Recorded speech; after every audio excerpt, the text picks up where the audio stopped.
Hello friends, welcome to your own channel civils तैयारी। आज की कॉम्प्रिहेंसिव न्यूज़ एनालिसिस में आप सबका स्वागत है। कॉम्प्रिहेंसिव न्यूज़ एनालिसिस शुरू करने से पहले डेली आंसर राइटिंग चैलेंज के क्वेश्चंस को देखेंगे। पहला क्वेश्चन है, cyber warfare from China is a practical possibility. How capable is China in inflicting cyber cost on India and how prepared is India to thwart that attack. मतलब चीन से cyber युद्ध एक व्यावहारिक संभावना है। भारत पर साइबर लागत को बढ़ाने में चीन कितना सक्षम है और उस हमले को विफल करने के लिए भारत कितना तैयार है। तो बहुत अच्छा आज का क्वेश्चन है ये, और इसके लिए हम एक बहुत ही डिटेल्ड रिपोर्ट देखेंगे जो कि आपका इंडियन डिफेंस रिव्यू में छपा था। बहुत ही अच्छा डिटेल है जो कि काफ़ी सारे सोर्सेज से बना है। इतना एग्जॉस्टिव मटेरियल आपको दोबारा नहीं मिलेगा, तो बहुत अच्छा आर्टिकल है, आज इसको ज़रूर देखिएगा। नेक्स्ट क्वेश्चन आपका पेपर नंबर 3 से है। क्वेश्चन कहता है, what do you understand by an airborne infection? Is कोविड-19 एन एयरबॉर्न इन्फेक्शन? तो हवाई संक्रमण से आप क्या समझते हैं? क्या कोविड-19 एक हवाई संक्रमण है? अगेन ये आर्टिकल आज आपका FAQ सेक्शन में द हिंदू के आया हुआ है, वहाँ से हम देखेंगे। उसके अलावा FAQ सेक्शन जो द हिंदू का है उसको भी हम डिस्कस करेंगे। तो चलिए शुरू करते हैं। आर्टिकल है आपका चाइनाज साइबर वॉरफेयर कैपेबिलिटीज़। तो इसमें बहुत अच्छे से डिटेल दिया हुआ है। एक इंसिडेंट दिया हुआ है, 23 मई 2017 को इंडियन एयरफोर्स का सुखोई 30 फाइटर जेट जो कि डाउन किया गया था एक साइबर अटैक में चाइना के द्वारा। ये एक ऐसा इंसिडेंट था, ये सिर्फ एक इंसिडेंट था और ऐसे बहुत सारे साइबर इंसिडेंट्स इंडिया के अगेंस्ट चाइना के द्वारा किए गए हैं।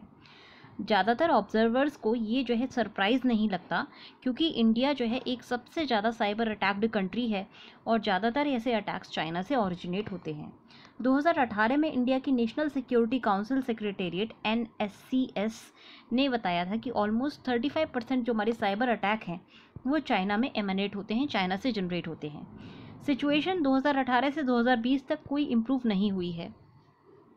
इंडिया आज भी सबसे ज़्यादा साइबर टारगेटेड कंट्री है वर्ल्ड में, और 50,000 साइबर अटैक्स जो है 2019 में सिर्फ चाइना से हुए थे।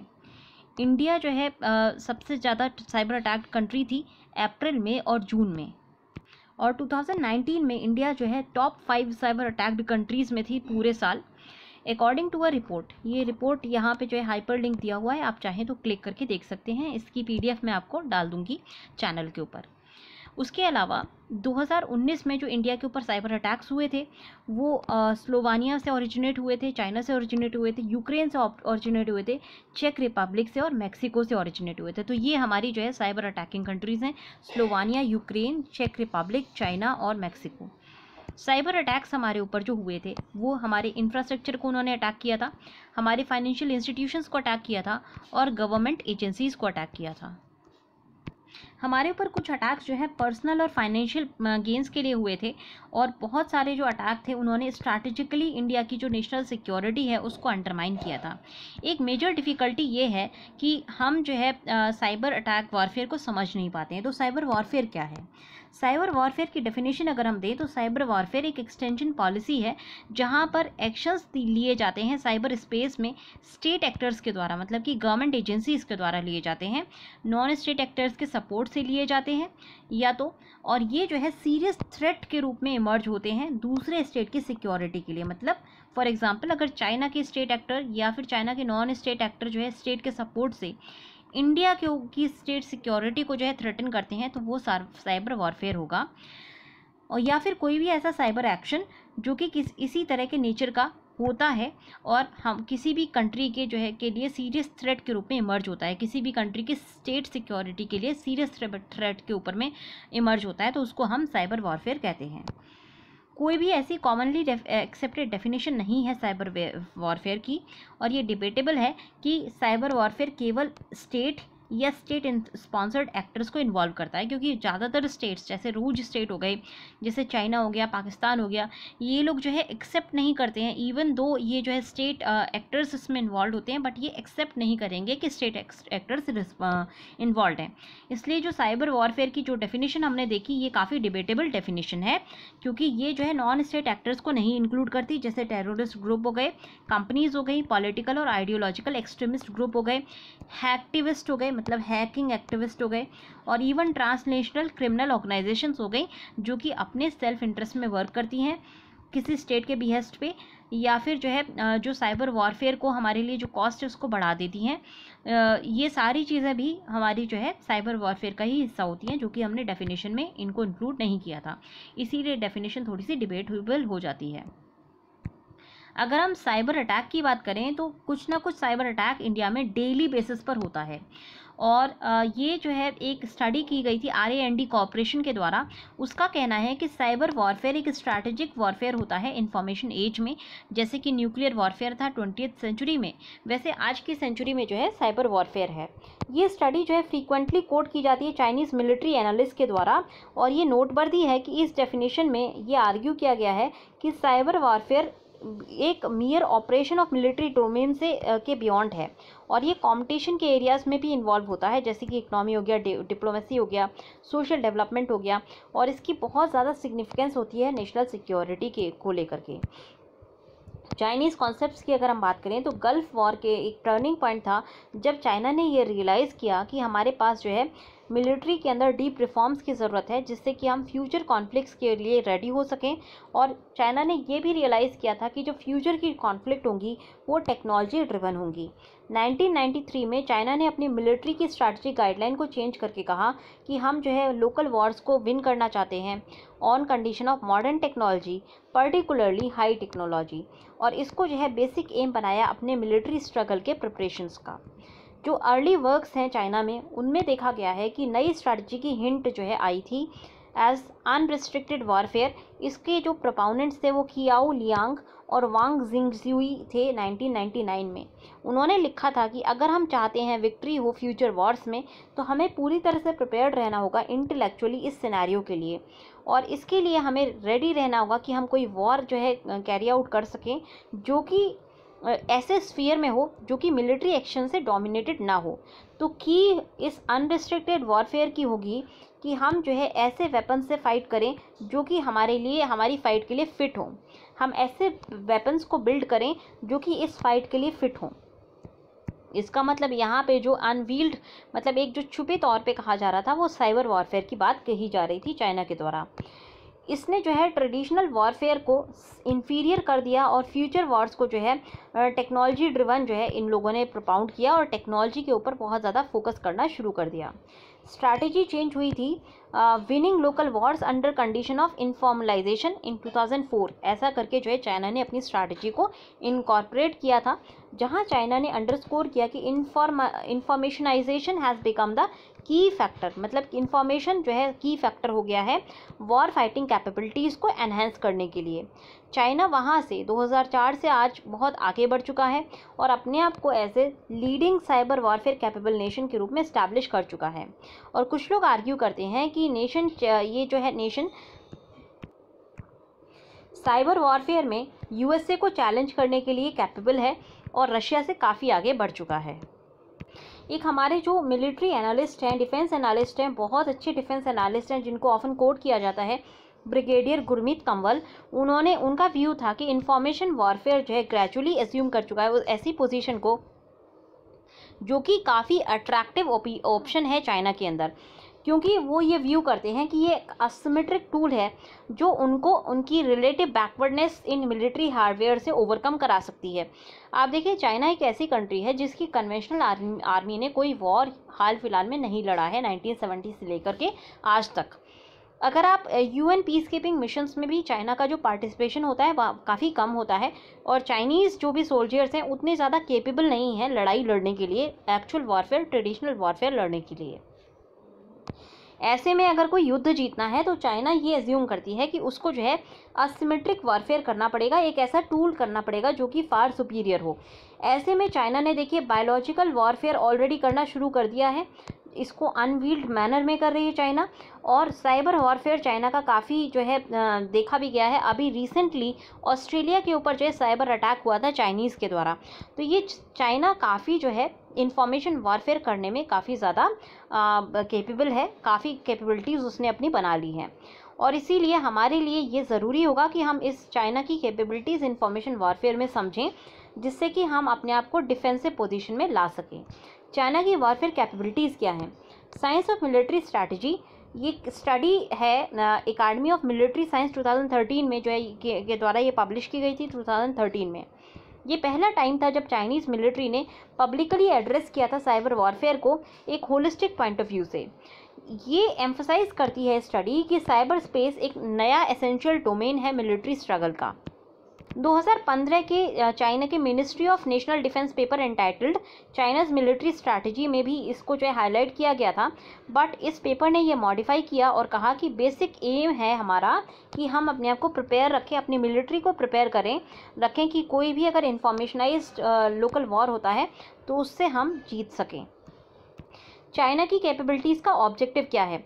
चाइना की जो मिलिट्री स्ट्रैटेजी है वो डिस्क्राइब करती है कि प्राइमरी ऑब्जेक्टिव जो साइबर कैपेबिलिटी का है वो साइबर स्पेस सिचुएशन अवेयरनेस है, साइबर डिफेंस है, सपोर्ट ऑफ कंट्रीज़ मतलब चाइना की कंट्री की का सपोर्ट करना साइबर स्पेस में, पार्टिसिपेशन करना इंटरनेशनल साइबर कॉपरेशन में।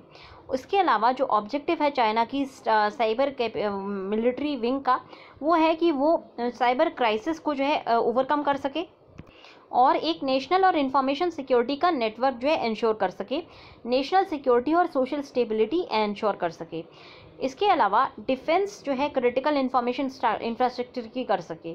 चाइना ने मेंटेन किया है कि वो strategic guideline of active defence को एडहियर करता है और उसका प्राइमरी स्टेटेड गोल जो है वो साइबर वॉरफेयर का ये है कि वो अपनी साइबर डिफेंस कैपेबिलिटीज़ को जो है इन्हांस कर सके, जिससे कि वो सर्वाइव कर पाए एक काउंटर या फिर ये काउंटर कर पाए एक ऑफेंसिव साइबर स्ट्राइक को। बट जैसा कि हमने देखा है चाइना की सारी जो ऑब्जेक्टिव्स होते हैं, रिस्ट्रेटेड ऑब्जेक्टिव्स होते हैं, वो डिफेंस के होते हैं, बट चाइना एक ऑफेंसिव कंट्री के रूप में इमर्ज होकर आया है। तो ऑलरेडी ऑल्दो इन्होंने जो कैपेबिलिटीज़ बनाई थी वो डिफेंस पर्पसेस के लिए बनाई थी, बट आज उसका जो यूसेज हो रहा है वो जो है ऑफेंसिव पर्पसेस के लिए हो रहा है। एक और चीज़ है चाइना की, चाइनाज स्ट्रैटेजिक सपोर्ट फोर्स। तो पीएलए की एक फोर्स का नाम है स्ट्रैटेजिक सपोर्ट फोर्स। ये जो है साइबर फोर्स को का डेवलपमेंट करती है, ये साइबर रिकॉनेसाइंस करती है, साइबर अटैक करती है, साइबर डिफेंस कैपेबिलिटीज़ को जो है एनहेंस करती है और ये सारी चीज़ें एक पर्टिकुलर ऑर्गेनाइजेशन में बना के रखी हुई हैं जो कि जिसका एक सेंट्रलाइज कमांड है और इसका कंट्रोल जो है पीएलए के साइबर यूनिट्स के द्वारा किया जाता है। ये जो है कंसोलिडेट करेगा साइबर एलिमेंट को चाइना की मिलिट्री के अंदर और इसको जो है हेड करते हैं पीएलए के general staff third technical reconnaissance and fourth counter measures and radar department and information department. ये सारे जो है डिपार्टमेंट्स इस पर्टिकुलर एसएसएफ को देखते हैं। एसएसएफ का जो ये जो है केवल कंसोलिडेशन नहीं है साइबर डिविजन्स का और इलेक्ट्रॉनिक वारफेयर का, बल्कि इसको जो है साथ साथ क्लब किया गया है स्पेस डिवीजन के। स्पेस सिस्टम्स डिपार्टमेंट जो है स्पेस बेस्ड इंफॉर्मेशन प्रोवाइड करता है और इंटेलिजेंस प्रोवाइड करता है इस एसएसएफ को। एक जो यूनिक एस्पेक्ट है चाइनीज़ वॉरफेयर कैपेबिलिटी का वो ये है कि इसमें सिविलियन इंस्टीट्यूशन को मिलिट्री इंस्टीट्यूशन के साथ क्लब किया गया है या इंटीग्रेट किया गया है। इंटीग्रेशन के थ्रू जो है सिविल मिलिट्री पावर जो एक बनाई गई है जो कि एक हॉलमार्क हो गया है चाइना का, जिससे कि चाइना अपने सिविल साइबर कैपेबिलिटीज़ को डायरेक्टली यूज़ कर सके एज इन द आर्मी। और एक फिनोमेना है जो बाकी किसी कंट्री में नहीं देखा गया है। ये फॉर्मलाइज हुआ था जनवरी 2017 में with the establishment of central commission for integrated military and civilian department. और यहाँ पे सिविल मिलिट्री साइबर इंटीग्रेशन जो है आइडेंटिफाई किया गया है as a core mission of new centre. तो इसका जो है एसएसएफ का न्यू सेंटर है, यहाँ पे सिविल मिलिट्री साइबर इंटीग्रेशन किया गया है। चाइना का जो inaugural cyber security innovation centre है जो कि दिसंबर 2017 में एस्टैब्लिश हुआ था, ये 360 एंटरप्राइज सिक्योरिटी ग्रुप के द्वारा ऑपरेट किया जाता है और इसको चार्ज किया गया है कि ये एनहांस करे प्राइवेट सेक्टर के कॉपरेशन को, जिससे कि मिलिट्री को हेल्प किया जा सके फ्यूचर साइबर वॉर्स को विन करने में। अब हम बात करते हैं चाइना की साइबर अटैक यूनिट के बारे में। पहली जो इंडिकेशन थी साइबर अटैक यूनिट की वो 2003 में आ गई थी with offensive and defensive capability. इसमें एबिलिटी थी इंफॉर्मेशन प्लांट जो है इंफॉर्मेशन माइन प्लांट करने की, इंफॉर्मेशन रिकॉन्सियंस जो है कंडक्ट करने की, नेटवर्क डेटा को चेंज करने की, इंफॉर्मेशन बॉम्ब को रिलीज़ करने की, इंफॉर्मेशन गार्बेज को डंप करने की, प्रोपेगेंडा को डिसेमिनेट करने की, और इंफॉर्मेशन डिसेप्शन अप्लाई करने की, और क्लोन इंफॉर्मेशन को रिलीज़ करने की, और नेटवर्क स्पाई स्टेशंस को इस्टेब्लिश करने की। 2007 तक चाइना ने जो है पेनिट्रेट करना शुरू कर दिया था यूएसए के और यूरोप के नेटवर्क्स को, और काफ़ी जो है एक्सपोर्ट कर दिया था बड़े वॉल्यूम का डेटा, और जो है बाइजेंटाइन हेट्स नाम का जो साइबर अटैक है वो शुरू किया था। फिर उसके अलावा थेफ्ट किया था इन्होंने F-35 के फाइटर जेट का, जो कि एक एग्जाम्पल है चाइनीज़ साइबर अटैक का। सबसे जो वेल नोन यूनिट है वो है यूनिट 61938। CNN के अकॉर्डिंग ये यूनिट जो है कमेंट क्रू के नाम से भी जानी जाती है, और इसने जो है टेराबाइट्स का, हज़ारों की संख्या में टेराबाइट्स का डेटा जो है 141 ऑर्गेनाइजेशन से स्टील किया है, 20 इंडस्ट्रीज से वर्ल्ड वाइड स्टील कर रखा है 2006 से लेकर के। इस यूनिट के पास 1000 से ज़्यादा सर्वर्स हैं और हज़ारों से लाखों की संख्या में यहाँ पे स्टाफ काम करता है। यूनिट को स्पेशल जो है फाइबर ऑप्टिक कम्युनिकेशन इंफ्रास्ट्रक्चर दिया गया था, जो कि Chinese state owned enterprise China telecom को ओन करता है, और in the name of cyber defence ये जो है यूनिट सेटअप की गई थी। और इस तरह की at least 20 Chinese cyber attack groups हैं जिनके पास ऐसा ही बहुत सारा डेटा स्टोर्ड है, जिन्होंने डेटा को अलग अलग कंट्रीज से स्टील करके रखा हुआ है। अब चाइना साइबर अटैक क्यों करेगा? चाइना जो है साइबर स्पेस को एक्सप्लॉइट करेगा अपने स्ट्रैटेजिक गोल्स को कैरी आउट करने के लिए, और ऐसे में चाइना बहुत बखूबी जो है साइबर अटैक कर सकता है, जो कि इसका लॉन्ग लेआउट टर्म प्लान है। ये जो है एक्सप्लॉइट करेगा साइबर स्पेस को, जिससे कि ये ट्रेडिशनल एडवांटेज को ऑफसेट कर सके अपने राइवल्स से, फॉर एग्जांपल यूएसए से या फिर इंडिया से।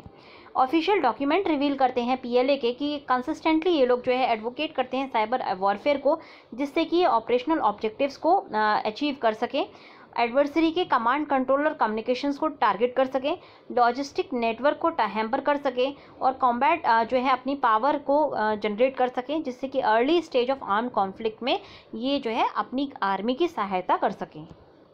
इंडिया की बात करें तो इंडिया के ऊपर जो है अटैक किया गया था 2010 में चाइना के द्वारा, जब इसके स्टक्सनेट वॉर्म ने कॉम्प्रोमाइज़ किया था इंडिया की कम्युनिकेशन सैटेलाइट को। इन्होंने इंट्रूजन काफ़ी किया गया है चाइना के द्वारा मलेशियस सॉफ्टवेयर्स के द्वारा, जैसे कि ट्रोजन्स ये लोग एंटर करा देते हैं हमारे टारगेट नेटवर्क्स में, और सॉफ्टवेयर प्रोग्राम्स के थ्रू जो है ये काफ़ी ज़्यादा cyber attack modern time period में करते रहते हैं। इंडिया का क्या रिस्पॉन्स रहा है? एज पर एलेक्सी कुपरनियॉफ, जो कि एक रशियन कमेंटेटर हैं, उन्होंने कहा कि इंडियन अथॉरिटीज़ ने हाल फिलहाल के टाइम तक कोई अटेंशन पे नहीं की थी साइबर टेक्नोलॉजी को इंट्रोड्यूस करने में इंडिया की गवर्नेंस सिस्टम में, और या फिर साइबर जो थ्रेट है उसको कॉम्बैट करने के लिए। एलेक्सी के अकॉर्डिंग सबसे बड़ा जो मेन फैक्टर है इंडिया की लीडरशिप में वो ये है कि हमने अंडर एस्टिमेट किया है साइबर स्पेस के जो कॉन्फ्रंटेशन है उनको, और ये बिलीव किया है कि ये नेग्लिजिबल ऑपरेशंस होंगे और ज़्यादा से ज़्यादा इन्फॉर्मेशन कलेक्ट कर पाएंगे। एक जो सीरियस अटैम्प्ट हुआ था इंडिया के द्वारा अपनी साइबर कैपेबिलिटीज़ को जो है एनहेंस करने के लिए, वो 2012 में हुआ था, जब इंडिया ने कोशिश की थी कि हम अपना मिलिट्री सॉफ्टवेयर का जो इंपोर्ट है उसको कट करेंगे, और एक इंडिया बेस्ड जो है इंडिजीनियस मिलिट्री सॉफ्टवेयर सिस्टम को, ऑपरेटिंग सिस्टम को डेवलप करेंगे, जिसका नाम होना था Bharat operating system solutions boss. उसको डेवलप किया गया था सीडीसी के द्वारा, बट ये जो है फेल हो गया, और इंडिया को वापस जो है विंडोज़ ऑपरेटिंग सिस्टम में जाना पड़ा इंडियन मिलिट्री को। डिस्पैशनेटली जो है व्यू किया गया है इंडिया के एफर्ट्स को। इंडिया के जो एफर्ट्स हैं काफ़ी डिसजॉइंटेड हैं, अनसीरियस एफर्ट्स हैं साइबर कैपेबिलिटीज़ को एनहांस करने के, और सबसे बड़ा हर्डल है कि हमारी जो रिलायंस है अभी भी इम्पोर्टेड मिलिट्री सॉफ्टवेयर के ऊपर है। हाल फिलहाल में हमारी जो है डिफेंस साइबर एजेंसी की फॉर्मेशन हुई है। ये एक स्टेप है सही डायरेक्शन में, बट एक लंबा टाइम लगेगा इसको भी अपनी डिफेंस कैपेबिलिटीज़ बनाने में। प्रेजेंट पॉलिसी है वो अनसर्टेन है, और साइबर अटैक के ऊपर जो है इतना सीरियस जो है कंसर्न नहीं लेती है, और साइबर डोमेन की जो प्रॉब्लम है उसको सॉल्व करने के लिए इंडिया अभी सक्षम नहीं है। कन्वेंशनल वेपन सिस्टम में हमारा जो स्ट्रेंथ है वो मिलिट्री की हम जो है काफ़ी बार शो कर चुके हैं। गवर्नमेंट कहती है कि वो हैकर्स के साथ कनेक्शंस नहीं रखेगी, और ऐसे में कंट्री को काफ़ी जो है प्रोसीड करना होगा कॉशन के साथ डिफेंस कैपेबिलिटीज़ के बारे में, स्पेसिफिकली साइबर वॉरफेयर के मद्देनज़र। जो मेजर फैक्टर है जो हमें होल्ड बैक करता है वो ये है कि हमारा जो प्रायोरिटाइजेशन है वो कन्वेंशनल थ्रेट पर है, जो पाकिस्तान मिलिटेंट से एमिनेट करता है, और हम जो है इतना ज़्यादा केयरफुल नहीं होते साइबर अटैक्स के ऊपर जो कि चाइना से आते हैं। उसके अलावा हमारी जो एक दूसरी प्रॉब्लम है कि हम काफ़ी रिलायंट है एग्जिस्टिंग कैपेबिलिटीज़ के ऊपर, जो कि हमारे अटैक्स को मतलब जो हमारी डिफेंस कैपेबिलिटीज़ हैं उसको जो है लिमिट कर देते हैं। इवन हमारी साइबर वॉरफेयर में ऑफेंसिव स्ट्रैटेजीज़ को भी लिमिट कर देते हैं। लुकिंग अहेड, हम जो है जैसे चाइना जो है इंटीग्रेट कर रहा है आर्टिफिशियल इंटेलिजेंस को, जिससे कि वो अपने साइबर डिफेंस और ऑफेंस कैपेबिलिटीज़ को इम्प्रूव कर सके। बाई 2030 चाइना एम करता है कि वो ग्लोबल लीडर बन जाएगा आर्टिफिशियल इंटेलिजेंस टेक्नोलॉजीज़ में। तो ऐसे में इंडिया को भी अपनी कैपेबिलिटीज़ को जो है स्ट्रेंथन करना होगा, अपनी साइबर कैपेबिलिटीज़ को जो है बढ़ाना होगा, जिससे कि हम जो है बेटर प्रिपेयर्ड रह सकें चाइना की तरफ से ऐसी एमिनेट होने वाली किसी भी जो है थ्रेट से। तो ये आज आपको समझना था साइबर कैपेबिलिटीज़ के बारे में। बहुत अच्छा आर्टिकल है, PDF आपको जो है हमारे चैनल पे मिल जाएगा t.me/civils तैयारी। So let us continue to the next question. Next question आपका जो है एयरबॉर्न डिजीज़ के बारे में था, और बात क्वेश्चन यहाँ पे जो FAQ में है वो है कि क्या एयरबॉर्न स्प्रेड ऑफ कोविड-19 एक रिस्क है। तो सबसे पहले देखते हैं कि एयरबॉर्न डिजीज़ क्या होती हैं। एयरबॉर्न डिजीज़ का मतलब ऐसी कोई भी डिजीज़ जो कि एयर के थ्रू जो है स्प्रेड हो सकती है, ऐसी डिजीज़ को हम एयरबॉर्न डिजीज़ कहते हैं। जैसे कि नॉर्मल कॉमन इन्फ्लुएंजा होता है, वो एक एयरबॉर्न डिजीज़ है। अब एक लेटर जो है साइंटिस्ट के द्वारा लिखा गया था WHO को, एक ओपन लेटर, जहाँ पे 239 साइंटिस्ट ने 32 कंट्रीज से लेटर लिख के कहा था। लेटर का नाम था it is time to address airborne transmission of कोविड-19। ये लिंक आपको दिया हुआ है bit.ly/38GOOAG। यहाँ पे आपको ये लेटर देखने को मिल जाएगा। तो इसमें लिखा हुआ था लेटर में कि WHO को कंसिडर करना चाहिए कि यहाँ पे एक अच्छा एविडेंस है जो कि ये शो करता है कि कोविड-19 का जो वायरस है वो एक्सलेशन, टॉकिंग, कफिंग वगैरह में माइक्रो ड्रॉपलेट्स के थ्रू निकलता है, और ये एयरबॉर्न जो डिजीज़ है उसका खतरा जो है बढ़ा देता है। मतलब कि एयरबॉर्न कोविड का जो खतरा है उसको बढ़ा सकता है। इसीलिए जो रिस्क है वो 1 से 2 मीटर बियॉन्ड तक रिस्क जो है एमिनेट करता है। एज ए रिज़ल्ट जो सोशल डिस्टेंसिंग जो कि अभी WHO रिकमेंड करता है वो सफिशेंट नहीं है हमें प्रोटेक्ट करने के लिए कोविड से। साइंटिस्ट क्या बिलीव करते हैं?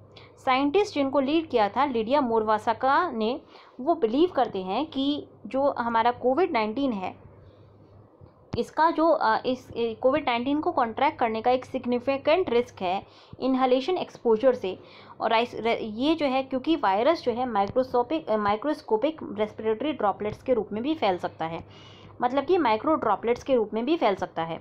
अभी देखिए एट प्रेजेंट WHO ने क्या बोला है। WHO ने एट प्रेजेंट बोला है कि हमारा जो ट्रांसमिशन है वो केवल ड्रॉपलेट बेस्ड है, मतलब कि जब हम कफ करते हैं, स्नीज़ करते हैं, तब जो बड़ी बड़ी ड्रॉपलेट्स हैं वो जो है थोड़ी देर सस्पेंडेड रहती हैं फिर गिर जाती हैं। तो इसीलिए 6 मीटर की दूरी बताई गई है, जिससे कि किसी के कफ से या स्नीज़ से हमारे ऊपर जो है ड्रॉपलेट्स ना गिरें। और अगर हम इस एरिया में 6 फीट की दूरी के भीतर रहेंगे तो ड्रॉपलेट से जो है इन्फेक्शन हमें हो सकता है। पर अब कहा जा रहा है कि अगर ये एयरबॉर्न होगा तो बहुत छोटे पार्टिकल्स, एयरबॉर्न का मतलब कि बहुत छोटे पार्टिकल्स होते हैं जो कि सस्पेंडेड रहते हैं एयर में एक लंबे टाइम तक, और वो काफ़ी दूरी तक ट्रैवल कर सकते हैं, 1 से 2 मीटर तक की दूरी तक ये ट्रैवल कर सकते हैं। और ऐसे में जो हमारा इन्फेक्शन के रिस्क का खतरा है वो बढ़ जाता है। तो अब जो कहा गया है, WHO ने इनिशियली कहा था कि ये ड्रॉपलेट बेस्ड इन्फेक्शन है, एयरबॉर्न इन्फेक्शन नहीं है। बट ये जो साइंटिस्ट हैं 239, इनका मानना है कि ये जो है droplet plus airborne based infection है, इसीलिए जो केवल 6 फीट की दूरी थी वो सफिशेंट नहीं है। जो इन्फेक्शन का खतरा है वो एयर से भी फैलता है।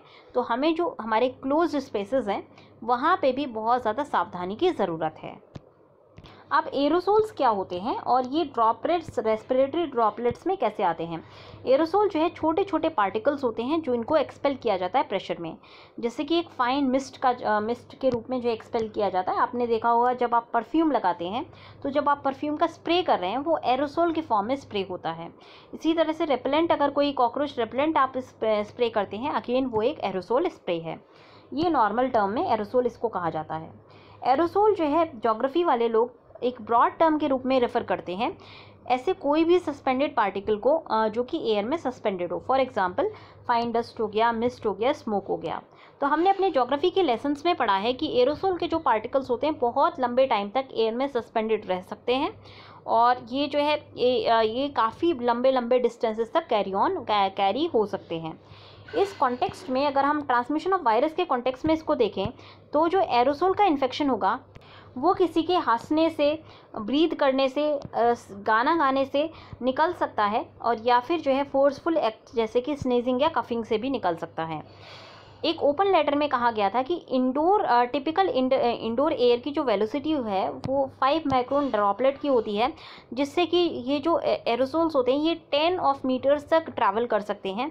टिपिकली एक पूरे रूम में ट्रैवल कर सकते हैं, जबकि जो सेटलिंग हाइट है इसकी 1.5 मीटर टू द फ्लोर तक हो सकती है।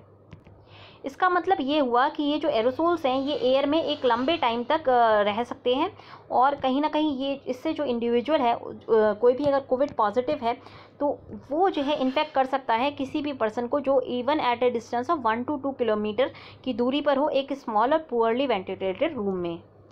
क्या ऐसा एविडेंस है जो प्रूव करे कि एरोसोल बेस्ड ट्रांसमिशन होता है SARS-CoV-2 का?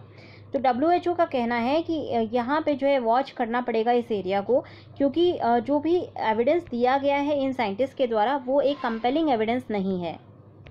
दूसरी चीज़ जो बार ऑफ प्रूफ है एरोसोल बेस्ड ट्रांसमिशन का वो काफ़ी हाई रखा गया है, क्योंकि यहाँ अगर ये एज ए थ्योरी इसको एक्सेप्ट कर लिया जाए तो इससे जो है पैनिक ट्रिगर हो जाएगा, वाइडस बहुत बड़ी मतलब कम्युनिटी में पैनिक ट्रिगर हो जाएगा। अगर लोगों को ये पता चलेगा कि एयरबोर्न इन्फेक्शन है तो हेल्थ केयर वर्कर्स जो है हॉस्पिटल जाने से मना कर देंगे और जो लोग हैं वो बहुत ज़्यादा N95 मास्क खरीदने पर लगेंगे, रेस्पिरेटर्स खरीदने पर लगेंगे और फिर डेवलपिंग कंट्रीज़ के लिए कोई भी इस तरह के मास्क बचेंगे नहीं। तो इसीलिए ये जो है दिक्कत हो यहाँ पे एक जो है रिलक्टेंस है एक्सेप्ट करने में। ओपन लेटर में क्या लिखा गया था और क्या ये इनफ प्रूफ है? तो ओपन लेटर में ये लिखा गया था कि एयरबोर्न ट्रांसमिशन जो है वो एक केवल प्लॉसिबल एक्सप्लेनेशन है, मतलब कि केवल एयरबोर्न ट्रांसमिशन ही जो है रीज़न हो सकता है, एक्सप्लेनेशन हो सकता है बहुत सारे सुपर स्प्रेडिंग इवेंट्स का। इसमें एग्जांपल दिया, ये लेटर में कहा गया है कि अभी जो है इसको हम यूनिवर्सल एक्सेप्टेंस नहीं करते हैं एयरबोर्न ट्रांसमिशन की, बट हमारे जो कलेक्टिव असेसमेंट है उसमें सपोर्टिंग एविडेंस है जो कि कह सके एज ए प्रिकॉशनरी प्रिंसिपल हम इसको यूज़ कर सकते हैं। तो ये यूनिवर्सली एक्सेप्टेड प्रिंसिपल नहीं है कि केवल जो है कोविड केवल जो आपका जो है एयरबोर्न ट्रांसमिशन के थ्रू फैलता है, बट इनके पास सप्लीमेंट्री एविडेंस है प्रिकॉशनरी प्रिंसिपल के रूप में हम इसको अप्लाई कर सकते हैं। जब तक वैक्सीन नहीं बनती तब तक हमें जो है सारे जो रूट्स ऑफ ट्रांसमिशन है उनको इंटरप्ट करना चाहिए और one of the route of transmission में भी एरोसोल ट्रांसमिशन ऐसा कहा गया है इस लेटर में। साथ साथ लेटर में ये भी कहा गया है कि इसी तरह से जैसे हमारे पास इनकम्प्लीट जो है इंफॉर्मेशन है एयरबोर्न ट्रांसमिशन की, हम डायरेक्ट हमारे पास लिंकेज नहीं है एयरबोर्न ट्रांसमिशन की, बट डायरेक्ट लिंकेज एक ड्रॉपलेट बेस्ड ट्रांसमिशन की भी नहीं है और फोमाइट मोड ऑफ ट्रांसमिशन की भी नहीं है। फोमाइट आपको पता होगा मटेरियल, जो बाहर मटेरियल रखे होते हैं, अगर किसी मटेरियल से अगर कोई जो है आपका इन्फेक्शन स्प्रेड होता है तो उसको फोमाइट बेस्ड इन्फेक्शन कहते हैं। अगर आपने मूवी कंटेजियन देखी है तो आपने देखा होगा, अगर आपने मूवी कंटेजियन नहीं देखी है तो आप इसको एक बार ज़रूर देखिएगा। तो हम जो है क्या कह सकते हैं अपने ट्रांसमिशन के बारे में। WHO जो है कहता है कि एक रोबस्ट एविडेंस की ज़रूरत होगी इन प्रिंसिपल एरोसोल ट्रांसमिशन को अप्रूव करने के लिए।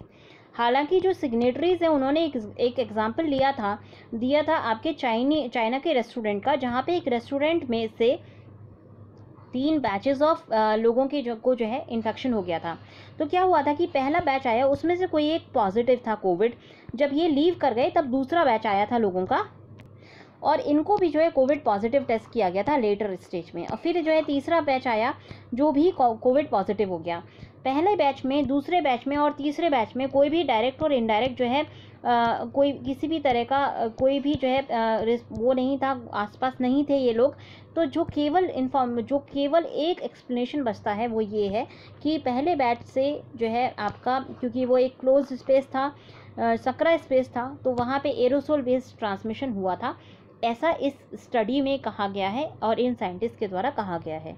WHO का कहना है कि हम और रोबस्ट एविडेंस का वेट करेंगे जिससे कि इन प्रिंसिपल एरोसोल ट्रांसमिशन को अप्रूव किया जा सके। अभी फ़िलहाल जो है ये एक पाथवे है ट्रांसमिशन ऑफ कोविड-19 का, जो कि प्रूवन नहीं है, पोटेंशियल पाथवे हो सकता है, और ऐसे में हम जो है इस बारे में और स्टडीज़ करेंगे। ऑथर्स का कहना है कि इसके लिए मतलब कोविड के लिए के ट्रांसमिशन में एक ज़ीरो टॉलरेंस अप्रोच होनी चाहिए, और ऑथर्स का कहना है कि जब तक वैक्सीन नहीं बनती है तब तक हमें हर तरह का जो ट्रांसमिशन चेन है उसको ब्रेक करनी है, और ऐसे में हमें जो है ये जो पोटेंशियल डाउनसाइड है इस एरोसोल बेस्ड ट्रांसमिशन की वो कम है और बेनिफिट्स ज़्यादा हैं, इसीलिए इसको जो है पार्शियली इम्प्लीमेंट करना चाहिए और इसको मान के चलना चाहिए कि ये एरोसोल बेस्ड ट्रांसमिशन है, इवन दो बाद में ये डिस्प्रूव हो जाए, क्योंकि हम जो है प्रिकॉशंस बेटर तरीके से ले पाएंगे। नेक्स्ट आर्टिकल आपको देखना है should Kuwait's draft expat bill worry India. तो आपने जो है एक न्यूज़ पढ़ी होगी जिसमें दिया हुआ था कि कुवैत जो है अपनी एक नए बिल लेकर के आ रहा है एक्सपार्ट के लिए, जिसमें कहा गया है कि जो फॉरेनर्स की संख्या है पॉपुलेशन में उसको जो है ग्रेजुअली डिक्रीज़ किया जाएगा। देखिए मज़ेदार बात यह है कुवैत में कि 70% जो पॉपुलेशन है वो फॉरेनर है, 30% जो पॉपुलेशन है वो कुवैत की है टोटल। अब आप देख सकते हैं कुवैत के अंदर कुवैतीस ही जो है एक माइनॉरिटी हो गए हैं। तो ऐसे में एक पॉपुलेशन को बैलेंस करने के लिए, रीजनल इम्बैलेंसेस को कम करने के लिए कुवैत की जो पार्लियामेंट है, कुवैत की जो असेंबली है वो एक बिल लाने की कोशिश कर रही है, जिससे कि प्लान ये है कि 15% तक जो है इंडियंस की संख्या नहीं एक्सीड होनी चाहिए कुवैती सिटीजन्स के मुकाबले, 10% तक इजिप्शियंस, बांग्लादेशीज और फिलिपिनोज की जो है संख्या नहीं एक्सीड होनी चाहिए। अब ये जो है बिल जल्दी ही पास किया जाएगा। हालांकि ये जो ग्रेजुअल होगा ये जो है एक बार में नहीं किया जाएगा, ऐसा नहीं है कि मास डिपोर्टेशन किया जाए, ग्रेजुअल बेसिस पे जो है धीरे धीरे इसको इम्प्लीमेंट किया जाएगा। कुवैत के प्राइम मिनिस्टर शेख सबा अल खालिद अल हामद अल सबा ने कहा था कि जो आइडियल पॉपुलेशन स्ट्रक्चर है वो 70% कुवैतीज़ का और 30% नॉन कुवैतीज़ का होना चाहिए। उन्होंने डिसूजा मैगजीन के उन्होंने जो है कहा था कुवैत में कि करंटली अभी क्या है कि ये उल्टा है, 30% जो है आपके कुवैतीज़ हैं और 70% फॉरेनर्स हैं। तो ये क्या करता है कि जो टोटल पॉपुलेशन है वहाँ पे इम्बैलेंसेस क्रिएट करता है। और उसके साथ साथ प्राइम मिनिस्टर का ये भी कहना था कि ये जो चेंजेस होंगे एक साथ नहीं होंगे, धीरे धीरे ग्रेजुअल चेंजेस होंगे और धीरे धीरे जो प्रपोर्शन है फॉरेनर्स का वो रिड्यूस किया जाएगा। कंसर्न जो मास डिपोर्टेशन के ऊपर जो कंसर्न्स रेज हो रहे हैं उनका कोई बेस नहीं है। प्रपोजल पैंडेमिक के वक्त क्यों आया है? देखिए कुवैतीज़ जो है माइनॉरिटी हैं कुवैत में। टोटल पॉपुलेशन अगर 4.3 मिलियन है कुवैत की, उसमें से केवल 1.3 मिलियन कुवैतीज़ हैं। इंडियंस की अगर हम बात करें तो 1.45 मिलियन इंडियंस हैं। ये अनऑफिशियल स्टेटमेंट्स के अकॉर्डिंग है। ऑफिशियली अगर इंडियन एम्बेसी की बात करें तो इंडियन एम्बेसी जो इंडियंस की पॉपुलेशन है वो अबव 1 मिलियन कैप करती है। अगर इंडियंस को 15% से एक्सीड नहीं करना तो मैक्सिमम जो है 2 लाख इंडियंस वहाँ कुवैत के अंदर हो सकते हैं। अभी फ़िलहाल 10.45 लाख इंडियंस हैं। इसका मतलब ये हुआ कि ऑलमोस्ट 8.45 लाख इंडियंस को वापस डिपोर्ट आना पड़ेगा, इंडिया वापस आना पड़ेगा। इस तरह की सिचुएशन जो है बाकी कंट्रीज़ में भी है, जैसे कि बहरीन में, कुवैत में, ओमान में, कतर में, सऊदी अरबिया में, यूएई में, इन सब कंट्रीज़ में जो है इंडियंस की पॉपुलेशन काफ़ी ज़्यादा है वहाँ की एज़ कम्पेयर टू वहाँ के लोकल रेसिडेंट्स के मुकाबले। ऑनगोइंग कोविड-19 पैंडमिक ने इस डिबेट को रिन्यू कर दिया है और पहले जो है जो कंसर्न्स होती थी वो हाई अनएम्प्लॉयमेंट को लेकर के होती थी, इकोनॉमिक क्राइसिस की वजह से इस तरह की कंसर्न्स उठाई जाती थी, बट अभी डेमोग्राफिक इम्बैलेंस की बात हो रही है। उसने जो है ट्रिगर भी किया है एक मूवमेंट जहाँ पे बात हो रही है नेशनलाइजेशन ऑफ वर्कफोर्स की। अरब स्प्रिंग ने एक नया कंसर्न ऐड किया था पॉलिटिकल स्टेबिलिटी को इन यहाँ के रेजिम्स में, बट कोविड-19 ने एक्सपोज किया है कि बहुत ज़्यादा अगर कंसंट्रेशन हो जाती है एक्सपाट्रिएट्स की तो इससे जो है इम्बैलेंसेस रीजनली क्रिएट होते हैं। इंडियन कम्युनिटी की क्या प्रोफाइल है कुवैत में? तो इंडियन एम्बेसी ने जो डेटा दिया है वहाँ पे जो हमारी लीगल वर्कफोर्स है वो अबव 1 मिलियन है, मतलब 10 लाख के आसपास हमारी लीगल वर्कफोर्स है। 10,000 इंडियंस ने अपने वीज़ा को ओवरस्टे किया है, मतलब कि ये वीज़ा जो लेकर के आए थे उससे ज़्यादा रह रहे हैं। इंडियन कम्युनिटी हर साल वहाँ पे कुवैत के अंदर 5 से 6% पर एनम इंक्रीज़ करती है। इंडियंस जो है लार्जेस्ट एक्सपाट्रिएट कम्युनिटी है कुवैत में। इजिप्शियन सेकेंड लार्जेस्ट है और 3/4 ऑफ इंडियंस, ऑलमोस्ट 7.5 लाख जो इंडियंस हैं वो मेल्स हैं, 2.5 लाख इंडियंस जो है वो फीमेल्स हैं। टोटल इंडियंस में से ऑलमोस्ट 5.23 लाख इंडियंस जो है प्राइवेट सेक्टर में काम करते हैं as construction workers, technicians, doctors, engineers, chartered accountants, IT experts etcetera. 1.16 lakh जो है डिपेंडेंट्स हैं और 60,000 इंडियंस जो है स्टूडेंट्स हैं जो कि इंडिया के वहाँ पे जो है 23 इंडियन स्कूल्स में पढ़ाई करते हैं। ऑलमोस्ट 3.27 लाख जो इंडियंस हैं वो डोमेस्टिक वर्कर के रूप में काम करते हैं, जैसे कि driver, gardener, cleaner, nannies, cooks and housemaid, और इनको जो है अपने स्पाउसेस या बच्चों को कंट्री में लाना अलाउड नहीं है। 28,000 इंडियंस ऑलमोस्ट जो है कुवैत की गवर्नमेंट जॉब्स में काम करते हैं एज नर्सेस, इंजीनियर्स और नेशनल ऑयल कंपनीज में भी काम करते हैं। कुछ इंडियंस वहाँ के नेशनल साइंटिस्ट के रूप में भी काम करते हैं। 2018 में अकेले इंडिया ने जो है कुवैत से $4.8 बिलियन का रेमिटेंसेस एक्सेप्ट किया था। इंडिया का क्या रिस्पांस रहा है कुवैत की नेशनल असेंबली के में जो बिल लाया जा रहा है उसको लेकर के? तो इंडिया के फॉरेन सेक्रेटरी अनुराग श्रीवास्तव जी ने कहा था कि हमारे जो है एक्सीलेंट बायलैटरल टाइज है इंडिया के कुवैत के साथ, और हम जो है deeply rooted people to people linkages को फॉर्म करते हैं। इंडियन कम्युनिटी कुवैत में वेल रिगार्डेड है और बाकी गल्फ रीजन में भी इंडियंस को अच्छे से रिगार्ड किया जाता है, उनके कॉन्ट्रीब्यूशंस को रिकॉग्नाइज किया जाता है। उन्होंने कहा कि हमने अपनी एक्सपेक्टेशंस जो है कुवैत के डिसीजन को लेकर के वो कम्युनिकेट कर दी हैं, और हम ये एक्सपेक्ट करते हैं कि कुवैत का डिसीजन हमारी जो शेयर्ड हेरिटेज है उसको अकाउंट में लेगा। अब क्या होगा, अराउंड हमारे जो 8 मिलियन इंडियन वर्कफोर्स है, मतलब 8.5 के आसपास की जो हमारी वर्कफोर्स है, उसमें से 2.1 मिलियन लोग केवल एक स्टेट से हैं जो कि केरला है। बाकी जो मेजर कंट्रीब्यूटर स्टेट्स हैं वो है आपका उत्तर प्रदेश, तमिलनाडु, बिहार, वेस्ट बंगाल, पंजाब और राजस्थान। नेशनलाइजेशन से क्या होगा कि डाइवर्सिफिकेशन हो सकता है, पॉसिबल है कि डाइवर्सिफिकेशन एक्सपाट्रिएट्स का, बट अगेन जो हमारी जो प्राइवेट सेक्टर है वो मेजर जो अपनी वर्कफोर्स है वो प्राइवेट जो अब्रॉड से ही लेकर के आएगा, क्योंकि कॉस्ट ऑफ हायरिंग जो नेटिव सिटीजन है वो काफ़ी हाई है कुवैत में। नेक्स्ट आर्टिकल आपको देखना है IAF ऑन बाइंग स्प्री। तो यहाँ पे आप देखेंगे कि इंडिया किस तरह से नए नए जो जेट्स हैं उनको खरीदने में लगा हुआ है और अपनी IAF की जो कैपेबिलिटीज़ हैं उनको बॉल्स्टर कर रहा है, बढ़ा रहा है। तो डिफेंस एक्विजिशन काउंसिल ने अभी जो एक मीटिंग की थी 2 जुलाई को, उसमें जो है डिफेंस मिनिस्टर राजनाथ सिंह ने 38,900 करोड़ के जो प्रोजेक्ट्स हैं उनको मंजूरी दे दी है। उसमें से हम 21 MiG-29 के फाइटर जेट्स को बाई करेंगे। उसके अलावा 59 जो है एग्जिस्टिंग MiG-29 के जो जेट्स हैं उनको अपग्रेड करेंगे और 12 सुखोई 30 MKI एयरक्राफ्ट को बाई करेंगे, प्रोक्योर करेंगे रशिया से। क्या क्या मेजर डील्स हुई हैं?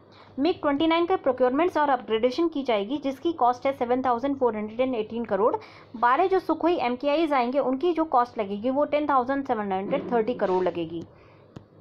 12 सुखोई 30 MKIs का जो लाइसेंस है वो हिंदुस्तान एरोनॉटिकल लिमिटेड को मिलेगा। तो मतलब कि शायद इनको इंडिया में बनाया जाएगा विद असिस्टेंस ऑफ रशिया, और टेक्नोलॉजी ट्रांसफ़र की यहाँ पे बात की जा रही है। बाकी जो डील्स हुई हैं उसमें पिनाका रॉकेट एम्यूनेशन किया जाएगा, जो कि पिनाका आपको पता होगा कि long range land attack missile system है और 1000 किलोमीटर तक की रेंज को ये कवर करता है। उसके अलावा 250 Astra based visual range BVR air to air missiles जो है इंडियन एयरफोर्स को दी जाएंगी। अस्त्रा MK1 Mark 1 की जो इंटीग्रेट किया जाएगा सुखोई 30 MKI जेट्स में, जिनको इंडक्ट किया जा चुका है, मतलब अस्त्रा MK1 को इंडक्ट किया जा चुका है इंडियन एयरफोर्स में। एक और अनग्रेडेड वेरिएंट है अस्त्रा MK2 जो कि अभी डेवलपमेंट में है DRDO के द्वारा। अगर हम फाइटर जेट्स की बात करें तो फाइटर जेट्स को इसलिए खरीदा जा रहा है क्योंकि अभी हमारे पास फिलहाल 30 फाइटर स्क्वाड्रंस हैं, और जबकि हमारी सैंक्शन स्ट्रेंथ है 42 फाइटर स्क्वाड्रंस की। ऑलरेडी जो हमारे पास फाइटर स्क्वाड्रंस हैं उसमें हमारे जो भी एयरक्राफ्ट सिस्टम्स हैं वो काफ़ी आउटडेटेड हो चुके हैं, तो उनका भी अपग्रेडेशन ज़रूरी है, जिससे कि हम जो है धीरे धीरे अपनी जो कि MiG-21 हमारे फेज आउट होंगे तो उनकी स्ट्रेंथ को हम बॉल्स्टर कर, इसलिए 21 MiG-29S को प्रोक्योर किया जाएगा रशिया से। जो 21 MiG-29S प्रोक्योर किए जा रहे हैं वो ऑलरेडी मैन्युफैक्चर हो चुके हैं किसी अनफुलफिल्ड ऑर्डर के लिए, बट उनको अभी अपग्रेड और डिलीवर किया जाएगा इंडिया को, ऐसा रशिया ने कहा है। और ये जो है हमारे 3 MiG-29 स्क्वाड्रन की सर्विसेज को ऐड करेंगे। जो 12 सुखोई MKIs आ रहे हैं 30, वो जो है हमारे यहाँ कमी आ गई थी क्योंकि सुखोई के कुछ क्रैशेस हुए थे हाल फिलहाल के सालों में, तो उसको फुलफिल करने के लिए 12 सुखोई आ रहे हैं। उसके अलावा हमारा एक कॉन्ट्रैक्ट हुआ है 272 Su-30 जेट्स के लिए जो रशिया से आएंगे अलग अलग बैचेस में, और मेजॉरिटी ये जो है लाइसेंस मैन्युफैक्चर किया जा रहा है HAL के द्वारा, हिंदुस्तान एरोनॉटिकल लिमिटेड के द्वारा। तो क्या और स्टेप्स ले रही है इंडियन एयरफोर्स शॉर्टेज को एड्रेस करने के लिए? देखिए शॉर्टेजेस हैं काफ़ी ज़्यादा, तो इसके लिए हम जो है राफेल आ रहे हैं 36 जो जुलाई एंड तक आ जाएंगे। उसके अलावा हमारे 83 जो है LCA लाइट कॉम्बैट एयरक्राफ्ट जो है इनको अंडर किया जाएगा MK1A।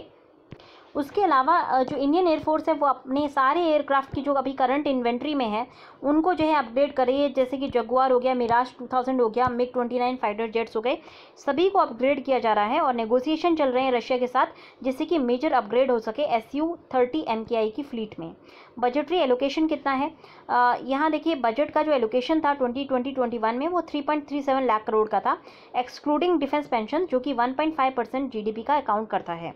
स्टीप राइज हुआ है डिफेंस पेंशन में, 13.5% का राइज हुआ है, 1.18 लाख करोड़ से लेकर के 1.3 पहले जो है 1.34 लाख करोड़ था, अब ये 1.18 था, इसको जो है बढ़ा करके 1.34 लाख करोड़ कर दिया गया है। जो हमारा डिफेंस एलोकेशन है 3.37 लाख करोड़ का वो 5.67% हायर है पिछले साल से, और केवल जो है आपका 1.8% हायर है रिवाइज एस्टिमेट के अकॉर्डिंग, जो कि 2019-20 के जो रिवाइज एस्टिमेट थे उससे 1.8% हायर है। टोटल जो कैपिटल एलोकेशन है 1.13 लाख करोड़ का वो इंडियन एयरफोर्स को दिया गया है, और इसका जो 38% है जो कि आता है 43,281 करोड़ का, ये रियल टर्म्स में कैपिटल एलोकेशन है इंडियन एयरफोर्स का, जो कि थोड़ा कम हुआ है पिछले रिवाइज एस्टिमेट से। इंडियन एयरफोर्स की बात करें तो इंडियन एयरफोर्स ने बहुत सारी मेजर डील साइन की हैं, जैसे कि 36 रफाइल जेट के लिए डील साइन की थी फ्रांस से, S-400 air missile defence system के लिए डील साइन की थी रशिया से, अपाचे अटैक हेलीकॉप्टर्स और Chinook heavy lift air helicopters के लिए डील साइन करी थी USA से, और भी बहुत सारी डील साइन की गई हैं जो कि धीरे धीरे इंडियन एयरफोर्स की जो कैपेबिलिटीज़ हैं उनको और ज़्यादा एनहेंस करेंगी। तो आज के डिस्कशन में इतना ही। अगर आपको पसंद आया हो तो लाइक करना ना भूलें। Thanks a lot and have a good day.